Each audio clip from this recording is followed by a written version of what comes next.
Before you blame Rwanda on the issue of the M23 in the Democratic Republic of Congo, I want to give you a small background about exactly what is happening in the eastern part of the Congo. How did it all start? Because all you hear is that Rwanda is supporting M23 rebels. The DRC government is fighting against the M23 rebels to take the eastern region of the Democratic Republic of Congo. That's what you hear in the news every day. I want to tell you exactly what's happening there. Let's go back to where it all started. During the infamous Berlin Conference in Europe, when Europeans were dividing Africa amongst themselves, the Belgians took Congo, the Germans took Rwanda, Germans took Tanzania as well, and the English took Uganda, carving out this area amongst themselves as Europeans. They didn't care which tribes they were cutting in between. Most tribes in Africa have been cut in between. At the borders of most African countries, you find that the same tribe is found on each side of the border. It is very common across Africa because the Europeans did not care how they are dividing these tribes. All they did is just, you're taking this, we're taking this, you're taking this, we're taking this. So that's how they divided the DR Congo, Rwanda, Uganda, Burundi, Tanzania, around that area. And the Tutsi tribe ended up having its territory divided between two countries, Rwanda and the then Zaire, which is today's Democratic Republic of Congo. Now, why are the M23 rebels fighting against the Democratic Republic of Congo forces and the United Nations in the eastern part of the Republic of Congo? And who are the M23? The M23 rebels are a rebel group that was formed by the Tutsis themselves to defend their territory, which is the eastern part of the Democratic Republic of Congo. Now, to defend against who? Against the Democratic Republic of Congo government, which has been trying to take over their land, the eastern part of the Democratic Republic of Congo, for decades now. You might be wondering how a group of people might be trying to defend themselves against their own government in their own country. Yes. That's the Democratic Republic of Congo. There is no rule of law. Everybody for himself. If you are weak, you are displaced. And this is what happens. Countries like the United States, China, and Russia have gone to the Democratic Republic of Congo, have chosen territories that they want to take over, and they've armed tribes that live there to fight off some tribes. So weaker tribes are taken over. So every tribe in the Congo DRC has to arm itself to the teeth. Those who have more arms and stronger, they take more territory. Government is in on it. The United States, the EU, they use the United Nations troops as cover for gang warfare that is going on in the DRC. There's no government in the DRC. They call themselves government, yes, because they run things from Kinshasa. But in actual fact, they are a gang that represents the United States, France, and others to loot the DRC. And what do?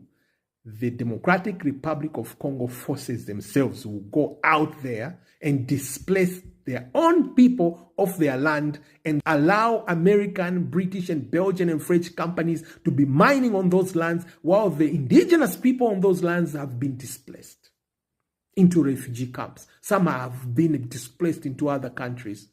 Generations are born outside the Congo because they can't go back. They've been displaced and their lands are being guarded by the gun. Under the watch of the Democratic Republic of Congo government. This is why the Tutsis in the eastern part of the Congo armed themselves, starting with the Banyamulenge, now with the M23. Because if you don't arm yourself in the DRC as a tribe, you are finished, especially if you have rich land like the eastern part of the DRC that belongs to the Tutsis. So the M23 rebels had to arm themselves to fight to defend their territory. The eastern part of Congo is rich with uranium, lithium, and other semiconductor minerals that are used to make phones and drones and everything. So now, the world is moving towards drones and phones, these smartphones and everything. And electric car batteries and everything. And these minerals are in abundance in the eastern part of the Congo. Are you following me? So government forces are fighting to take the eastern part of the Congo away from the Tutsis. The Democratic Republic of Congo government is not being very honest. The truth is, they are fighting to take away the eastern part of the Congo so that the United States and other countries can enjoy exploiting those minerals in the eastern part of Congo after displacing the people, the Tutsis, the rightful owners of the eastern part of the Congo. Now, how does Rwanda come in? Follow me now. Rwanda comes in because there is a Tutsi government in Rwanda. And they are one people, by the way.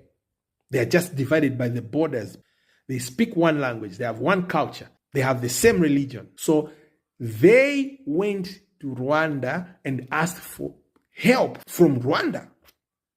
So what does Rwanda do? They are countrymen. They are clansmen. Can they let them down? No.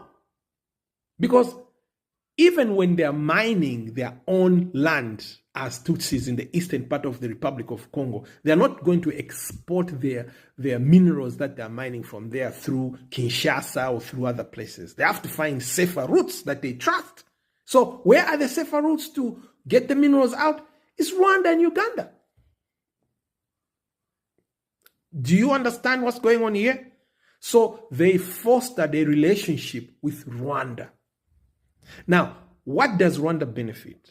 From the exports, of course. One. Number two, after the genocide in Rwanda, it was a fight between the Hutus and the Tutsis. The Hutu tribe also is found in Democratic Republic of Congo, and it was divided in half by the Europeans. It is also found in the Democratic Republic of Congo, by the way. This is how complicated this whole thing is. So now, the Hutus, after being defeated in Rwanda, they escaped to the DRC. So when they escaped to the DRC, they were regrouping there to come and overthrow the government by force in Rwanda. So I said, how does the Rwandan government benefit from this scenario? Number one, I said, exportation through Rwanda of minerals. Number two, national security of the Rwandan government, the Rwandan people, has to be guaranteed. How? Because the Hutus could regroup and attack Rwanda again. So how do they guarantee national security as Rwanda? They have to keep those Hutus in the DRC in check. So how does Rwanda do that? They use their clansmen, the Tutsis that are found in the DRC, to keep the Hutus in the DRC in check. Do you see there? So that's the second way that Rwanda is benefiting from the relationship that it has with the Tutsis that are found in the DRC. Now, the DRC government is not being honest because they are trying to push the Tutsis out of the eastern part of the Congo, saying they have to go back to Rwanda. Where do they go back to? The eastern part of the Republic of Congo is their land. It is their land. You cannot expel a people and leave their land. The DRC government is not being honest. What they want is the minerals, the uraniums and the lithiums and other semiconductor minerals that are found in the eastern part of the Congo, the land that belongs to Tutsis. So they want to expel the Tutsis from there to Rwanda. You cannot, because these people is their land. The Europeans just divided it and said, this is Congo, this is Rwanda. So the DRC government, by not being honest on this issue, is complicating things. And the United Nations is coming in an already chaotic situation. But everybody knows the United Nations is the United States. So the United States has interest in the eastern part of the Republic of Congo because it is rich with semiconductors, which are important for nuclear arms production, drones, and all these phones and car batteries and airplanes and everything in the eastern part of the Congo. That's why the war is concentrated on the eastern part of the Congo, because the United States and its allies are fighting to push the Tutsis off their land because their land is rich with minerals that are used in making of semiconductors, drones, and nuclear weapons. This is why they are fighting hard